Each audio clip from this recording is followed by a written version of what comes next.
આજરોજ Dzire foundation trust અને Gyanganga charitable ટ્રસ્ટના સંયુક્ત ઉપક્રમે અમદાવાદના ચાંદખેડા, મોટેરા અને સાબરમતી વિસ્તાર ખાતે જરૂરિયાતમંદ લોકોને કપડાં તેમજ ધાબળાનું વિતરણ કરવા આવ્યું હતું, જેમાં ડિઝાયર ફાઉન્ડેશનના પ્રમુખશ્રી અને રાષ્ટ્રપતિ પુરસ્કાર સન્માનિત ગૌતમભાઈ મિસ્ત્રી, પ્રકાશભાઈ ત્રિવેદી, પૂવેશ જાદવ, રોહિતભાઈ તથા જ્ઞાનગંગા ચેરિટેબલ ટ્રસ્ટના પ્રમુખશ્રી મહેશભાઈ મકવાણા, પ્રમુખ હેતલ એન શ્રીમાળી અને ઉપપ્રમુખ સહભાગી થયા હતા.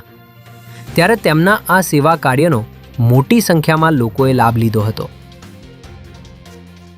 વટવા વિસ્તારના ચારમાળિયા આવાસમાં આજે સવારે અચાનક આગ લાગતા અફરાતફરીનો માહોલ સર્જાયો હતો. આવાસ યોજનાના એક બ્લોકના મકાનમાંથી અચાનક ધુમારો નીકળવાનો શરૂ થયો હતો અને જોતજોતામાં આગની ભયાનક જ્વાળાઓએ આખા મકાનને પોતાની ઝપેટમાં લઈ લીધું હતું, જેને કારણે ઘરોમાં હાજર લોકો જીવ બચાવવા માટે નીચે ખુલ્લા મેદાન તરફ દોડી આવ્યા હતા.